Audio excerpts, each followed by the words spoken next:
Então, achei essa ilustração interessante para a gente, né, eh, eh, demonstrar aqui as principais escalas do áudio. A gente tem aqui o VU, né, muito conhecido aí de quem trabalha com dispositivos analógicos.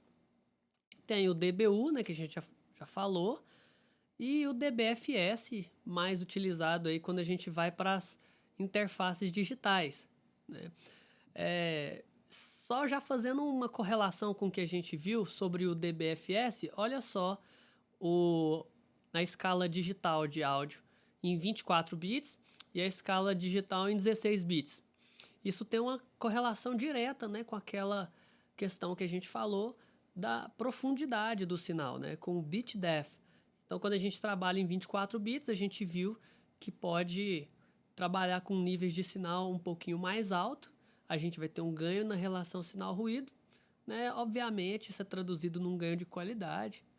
E da mesma forma, quando a gente olha, por exemplo, aqui para as escalas do analógico, tem uma diferencinha aqui entre o analógico chamado aí analógico convencional e o analógico profissional. No analógico profissional, a gente vê que o nível de referência estabelecido aqui é mais 4 dBu, enquanto que o nível de referência estabelecido no analógico ele está em 0 dBu. Bom, exatamente em que impacta essa diferença? Coloquei aqui um gráfico para a gente observar, acho que fica mais fácil. Dos níveis de tensão de trabalho, quando você utiliza o nível de referência em mais 4 dBu e quando você utiliza o nível de referência em 0 dBu. Então, trabalhar com nível de referência em mais 4 dBu significa trabalhar com a maior amplitude de tensão. Se você trabalha com a maior amplitude de tensão, o que você pode fazer? Você pode amplificar o seu sinal mais ainda, sem você ter distorção harmônica, e também cada vez mais se distanciando da zona do ruído. Então você tem uma melhor relação sinal-ruído, né?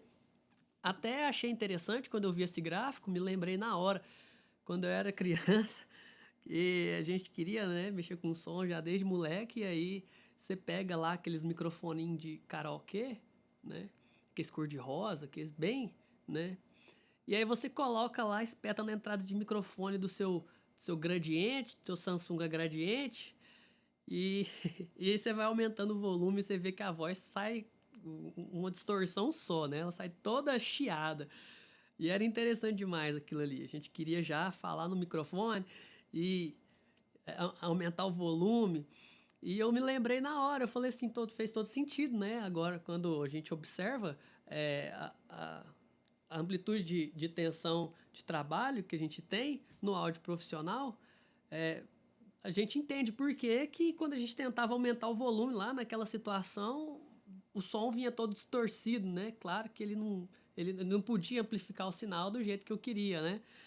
Então, fazendo um paralelo aí com o que a gente viu em relação à conversão digital, né, em 24 para 16 bits, então o áudio profissional, como ele tem um nível de referência de trabalho mais alto, um nível de tensão mais alto, então você pode sim aumentar um pouco mais o sinal, melhorar a relação sinal-ruído e não distorcer o som. Basicamente é isso. E quando a gente fala do VU, né? Esse medidor aqui. Bom, o VU é o seguinte. Um dos primeiros medidores, possivelmente, né? Que a gente teve no áudio. É um dispositivo eletromecânico que você pode calibrar ele para medir basicamente qualquer coisa, né? Você pode calibrar ele para responder a variações pequenas de tensão, né? No caso aí dos níveis de tensão que são habituais aí de trabalho, operacionais no áudio, né? Então você calibra esse dispositivo para responder num determinado nível de referência e você coloca uma escala em decibel tal que você pode simplesmente observando ali a escala e onde que essa agulha vai estar mexendo, você vai correlacionar isso com uma medida de amplificação em decibéis. Então, se você pode fazer isso, você acabou de criar uma escala, que é o dBVU, né? Interessante, porque quando a gente fala no dB sozinho, né, ele não é uma unidade de medida, mas se você coloca um dispositivo respondendo ao nível de tensão e você calibra isso com uma escala, né, que está baseada naquela medição, daquela grandeza, então você criou uma unidade de medida, então você pode chamá-la de dBVU. Uma coisa interessante sobre o VU, né, é que desde dos primórdios lá da telefonia, era necessário dar ganhos de sinal, né? A gente já viu por quê, né? Porque conforme a gente amplifica o sinal e transmite a longas distâncias, esse sinal ele vai perdendo a sua potência. Então, eram necessários os amplificadores. Mas como que o operador ia saber o nível de amplificação certo que ele ia ter que aplicar para não amplificar tão pouco que o sinal ia chegar com muito ruído e nem amplificar tanto que o sinal fosse chegar distorcido, né? Então,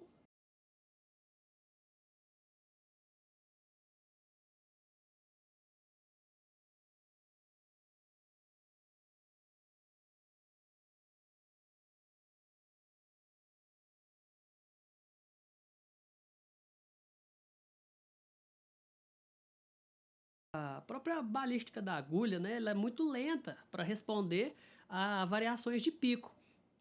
Então, para dar de exemplo, às vezes você bate um bumbo, o pico chega lá e volta.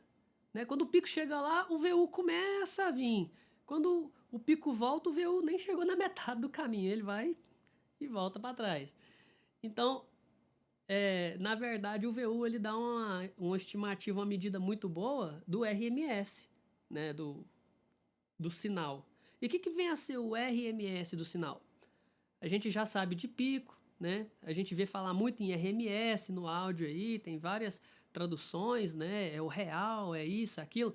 Bom, mas basicamente RMS é Root Mean Square. Root Mean Square significa a raiz da média dos quadrados. Se você levar em consideração que o seu sinal está variando em torno de um nível de referência, né? Vamos estabelecer aí a 0 dB para o áudio convencional, 0,775 volts. Então, se você tem seu sinal oscilando aí para mais e para menos, você tem valores positivos, negativos de tensão, você quer fazer uma média disso, né? Então, você tem que pegar seus valores negativos, transformar ele em valores positivos. Então, você eleva todo ao quadrado, que fica todo mundo positivo, né? Divide por n, né, que é o número de aferições que você está fazendo, ou seja, você tirou uma média dos quadrados, e você tirando a raiz desse valor é o que se chama de RMS, que dá uma medida mais próxima da percepção humana, de média, porque o nosso ouvido humano ele não é capaz de captar as flutuações, todas as flutuações que acontecem no áudio, mas a gente sente uma média de todas essas flutuações. Eu vou fazer uma demonstração aqui na prática, né, que vai deixar isso bem mais claro para a gente. E da mesma forma como o RMS tem sido muito utilizado, né, inclusive padronizado aí por várias plataformas digitais, o LUFS, né, que é Loudness Units Full Scale. Né, porque o próprio dBFS, eu não sei se eu falei, mas é decibel de full scale, de escala inteira. Né? O conversor chegou um momento que ele... Quando é que o conversor clipa? Já falando no áudio digital, quando é que o conversor clipa? Quando ele chega num determinado momento que ele não consegue mais diferenciar níveis de tensão, de tamanho que está a amplitude. Então o conversor fala, olha, eu não consigo diferenciar mais nada, tudo que está entrando aqui vai sair como nível máximo de tensão, aí enfim, vai gerar onda quadrada, e aí a gente já sabe aquela história de clipar, né? Então, o áudio digital tem essa peculiaridade de ter sido convencionado que o 0 dB é o limite, né? E abaixo desse limite, negativo. Não sei se podia ser positivo até 100 dB, eu não sei quais implicações nos cálculos teria, mas o que a gente entende é que é uma escala convencionada que depende aí da característica da operação do conversor. Né? Assim como no analógico, você tem uma escala de 4, com um nível de referência de 4 dBu ou de 0 dBu, né? Isso depende da construção do equipamento, do nível operacional que ele trabalha, do quanto ele pode amplificar os níveis de tensão, certinho? Então, eu acho que é interessante a gente entender essas diferentes correlações entre as escalas do áudio para que, mesmo quando a gente estiver, né, em situações de mixagem ou de calibração de sinal, a gente possa correlacioná-las e entender, já que várias situações acontecem da gente ter, por exemplo, plugins com VU, com medidor de VU. E aquele VU lá, ele trabalha da mesma forma que o VU analógico? Sim. Só que lá no digital, quando o VU ele está no zero, no valor zero, ele vai corresponder a quanto? Vamos olhar aqui na tabelinha aqui no desenho. Ó. Quando o VU está no zero, lá no plugin, ele vai estar correspondendo a menos 18 dBFS se eu tiver em 24 bits, ou a menos 12 dBFS se eu tiver em 16 bits. Tranquilo? Uma última questão aqui sobre o VU. E se eu passar do VU? Se eu passar do vermelho? Meu sinal vai clipar? Bom, se você estiver lá no áudio analógico e você passar do vermelho, mas o seu equipamento ainda não tiver chegado na zona de distorção, provavelmente o seu sinal não vai distorcer, não. A resposta é que se você passar do dBVU, do 0 dBVU, para mais 3, mais 5, seu sinal não é para distorcer, né? A própria ideia de se trabalhar lá com um nível ótimo operacional, lá na telefonia e tudo, era justamente para que você pudesse ter variações para mais ou para menos e sem ter essa distorção no sinal e também sem ter perda, né, e misturar com ruído, enfim. Mas, de modo geral, eu acho que é isso aí que a gente tem que entender. Essa mesa aqui, analógica, por exemplo, se eu olhar aqui essa escala dela, ela tem uma escala aqui, ó, menos 20, menos 15, menos 10, menos 7, menos 5, menos 3, menos 1, 0. Aí tem mais 1, mais 3, mais 5 e pico. Essa escala de LED aqui, para mim, parece muito mais, né, com o VU, né? Só que ele é um LED, ele tem uma leitura muito mais rápida, né? Então ele me mostra onde é que os picos estão chegando. E aí, quando a gente fala em nível de pico, por que que o pico está lá em cima, né? Lá no 0, 1, 3, 5, pico. Basicamente, olha aqui, ó, onde que está passando o nível de pico? Pertinho, aqui, depois do mais 5 do VU. Então, quando a gente já chega aqui no mais 3, mais 5, a gente já está em nível de pico. Mas se eu tiver no som profissional aqui, o meu sinal só está clipando lá na frente. Tudo bem, independente, mas você já está chegando, mas você já pode considerar que você está no nível de pico, porque mais um trisquinho que você der de ganho ali, seu sinal vai clipar. Pode ter certeza. Então, existe uma margem de segurança desse trabalho. E aí que a gente entra com o conceito de headroom, né? Vamos falar agora do conceito de headroom. Que vem a ser o conceito de headroom, né? Na forma mais catedrática da engenharia do áudio, é a faixa de áudio entre o nível de operação nominal e o nível máximo abaixo da distorção. É a faixa de áudio entre o nível de operação nominal e o nível máximo abaixo da distorção. Bonito. É coisa de engenheiro isso aí, ó. Só que o produtor musical fala assim: é o volume que você coloca que o áudio não tá nem tão quente nem tão frio até ele clipar. Então, o que significa basicamente a mesma coisa, né? Em linguagem bem diferente. O produtor tem essas besteiras, né? Não, que o bumbo mais molhado, o sinal tá mais quente, mais frio. Não, é o nível de operação nominal. O que é o nível de operação nominal? É o nível de referência. É o que a gente tem aqui, que a gente chama de nível de referência. Então, entre o nível de referência e o nível imediatamente abaixo da distorção, a gente tem essa margem que chama headroom, que funciona basicamente como uma margem de segurança, tanto para quando a gente vai fazer captação, quando a gente vai fazer mixagem, para que quando a gente chegue lá nas etapas posteriores de masterização, a gente tenha uma faixa de trabalho ainda para dar ganho, né, para comprimir, para enfim, para alterar alguma característica, algum aspecto daquela mixagem, né? E fazer isso com uma certa liberdade. Além de, claro, sempre manter uma distância de saturação de sinal por clipping, né? Por distorção, por sobrecarregar aquele sistema. Seja o sistema digital, a sua mesa, né, que seja evitar que você ultrapasse níveis de tensão fora da faixa nominal de operação, seja para evitar que você ultrapasse níveis de tensão fora do que o seu conversor suporta ali. Então, ter em mente essa ideia do headroom é muito interessante.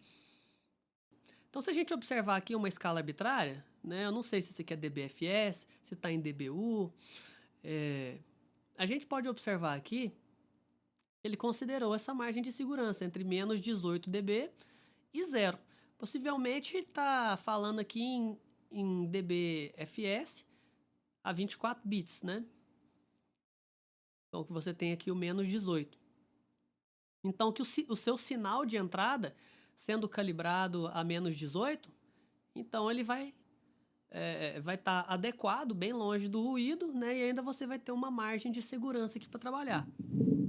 Essa questão de calibrar o sinal em menos 18, né? Eu vou falar em 24 bits porque é o mais usual que tem, 99% das pessoas faz gravação em 24 bits, se você ainda não faz, você vai fazer, pode ter certeza. Então, sinal em menos 18 dBFS vai ser mais útil para quando você for captar instrumentos de nota longa, voz, guitarra, trompete, violões, enfim, próprios pianos e tudo. Agora, se você for captar instrumentos percussivos, igual uma caixa de bateria, bumbo e tal, você pode utilizar, sim, níveis de RMS um pouquinho mais alto para calibrar. Pode botar o pico chegando lá em menos 12, menos 10, não tem problema, né? Porque você sabe que aquilo ali é só uma medida de pico. Então, se você fosse fazer uma média, né, em RMS, você teria ali você estaria respeitando ainda aí um headroom, uma faixa, uma margem de segurança para não clipar o sinal, tá? É uma recomendação aí de vários produtores, eu acho interessante trabalhar assim. Então é isso, gente. Com essa última explicação, a gente fecha aqui essa parte do módulo 2, né, sobre a calibração do sinal. Né? Acho que deu para ver muita coisa aí, muita teoria, né? Mas agora a gente já passa para uma parte mais bacana, né, sobre captação, técnicas de captação e enfim, essa abordagem mais teórica assim faz parte de um desejo que eu tinha de ter aprendido essas coisas, talvez da forma não da forma como eu expliquei, mas talvez ter aprendido em determinados momentos a como entender certos conceitos me teria feito com que eu melhorasse talvez mais rápido, né? Não precisasse demorar 10 anos para chegar numa mixagem que eu gostasse. Né? Talvez teria acontecido mais rápido. Então, espero que seja proveitoso para vocês entenderem isso, né? Terem essa noção, abrir a mente. É claro que eu fui falando muita coisa, né, que a gente só vai ser capaz de compreender a hora que estiver lidando diretamente com a prática, mas pelo menos quando a gente se deparar com essas situações não vai ser uma coisa absolutamente nova que a gente nunca vai ter visto. Né? Então acho que espero que tenha ajudado aí. E vamos continuar essa oficina para demonstrar agora as técnicas de captação.